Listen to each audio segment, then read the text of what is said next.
Assalamualaikum warahmatullahi wabarakatuh. Rabbi shrah li sadri wa yassir li amri wahlul 'uqdatam min lisani yafqahu qawli amma ba'd. Qala Allah fi kitabihil aziz ba'da an aqul a'udzu billahi minasyaitonir rajim. Bismillahirrahmanirrahim. Ya ayyuhalladzina amanu ista'inu bis sabri was salah innallaha ma'as sabirin.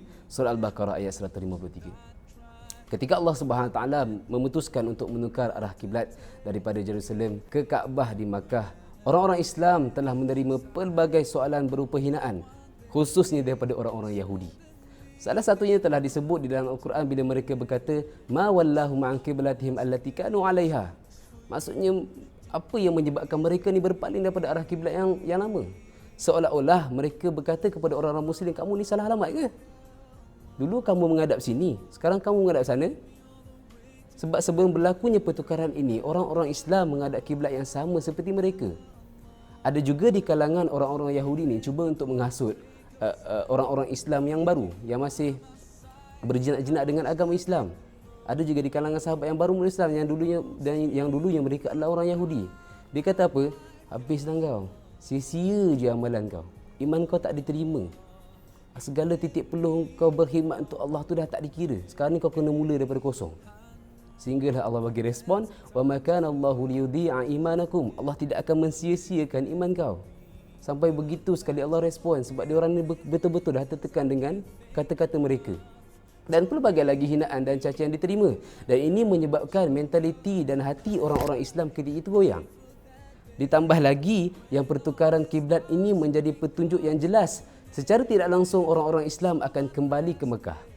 Akan kembali ke Mekah untuk menguasai kota tersebut, akan membersihkan Kaabah daripada berhala-berhala yang di sekitarnya. Perlu faham satu benda yang orang-orang Islam ketika itu masih baru. Bilangan mereka pun tak ramai. Ekonomi pun tidak kukuh. Peralatan mereka pun macam ada tak ada. Dan sekarang ni misinya ialah kena pergi sucikan Kaabah. Yang mana Kaabah itu dikawal oleh orang-orang yang bersedia untuk berperang dengan diorang. Taknya lagi diejek oleh orang-orang Yahudi. Kamu ni nak pergi pegang orang Mekah? Tak ada harapan lah. Baik kamu stay je. Kamu semua ni memang tak boleh menang. Secara umumnya, jika manusia itu mempunyai misi dan visi yang baik, tak kisahlah dari segi ukhrawi ke duniawinya pun, satu nilai yang sangat penting kena ada, iaitu sabar. Dan sabar ni abang spesifikkan ialah dia kena ada istiqamah, dia kena ada daya tahan, dia kena ada konsistensi dalam bahasa Inggeris. Kena berurusan. Sangat penting sebab apa? Apa jua yang kita nak capai, perjalanan menuju ke puncak tu akan penuh dengan kata-kata orang yang maksudnya suruh kita berhenti. Mesti family dengan benda ni kan. Orang akan cakap, "Stoplah, cukuplah tu. Dah okey dah. Tak payah kamu tak power benda ni. Kamu kena stop." Jadi kata-kata orang tu membuat kita lemah semangat. Dan jadi timbul satu soalan, macam mana kita nak dapat nilai sabar ni? Dr. Nu'man Ali Khan di dalam salah satu videonya bagi abang sangat menarik. Bila beliau menafsirkan ayat ini, beliau tidak memisahkan kalimah sabar dan juga solat itu menjadi dua. Sebaliknya, idea yang diberikan bila Allah sebut ista'inu bis sabri was salah, maksudnya carilah pertolongan Allah itu di dalam kepayahan kamu itu dengan sabar, iaitu solat. Maksud cari sabar itu dengan solat. Sebab apa yang berlaku dengan agama kita ini ialah banyaknya nilai-nilai yang Allah Subhanahu wa taala mahukan, dan dia meletakkan harapan supaya nilai-nilai tersebut ada dalam setiap diri muslim. Dan dia tak berhenti setakat itu.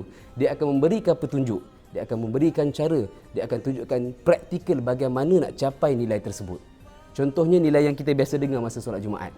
Ittaqullah, kan? Nilai takwa. Macam mana nak dapat nilai takwa? Maka Allah tunjukkan salah satu cara yang di dalam Al-Quran bila disebut, "Ya ayyuhallazina amanu kutiba alaikumusyiyamu kama kutiba alal ladzina min qablikum la'allakum tattaqun." Puasa adalah salah satu cara praktikal untuk kita dapatkan nilai takwa. Selain daripada itu, contohnya kalau kita mahukan nilai akhlak mulia, nak ada peribadi yang baik, maka Allah jawab juga di dalam Al-Quran bila dia kata, "Innas salata tanha 'anil fahsya'i wal munkar." Solat itu mampu untuk mencegah diri daripada perbuatan yang keji dan mungkar. Fazkuruni azkurkum. Ayat lepas yang kita belajar, nak dapatkan nilai zikir, nak dapatkan nilai kita sentiasa ingat Allah supaya Allah ingat kita. Maka Allah beri respon dalam Al-Quran juga, "Wa aqimis salata li zikri." Dirikanlah solat supaya engkau mudah untuk mengingati aku. Maka jika kita nak nilai sabar, pun Allah sebut juga dalam Al-Quran. Allah beri petunjuk dalam ayat ni bila dia kata ista'inu bis sabr was salah. Okey, nampak tak kat situ?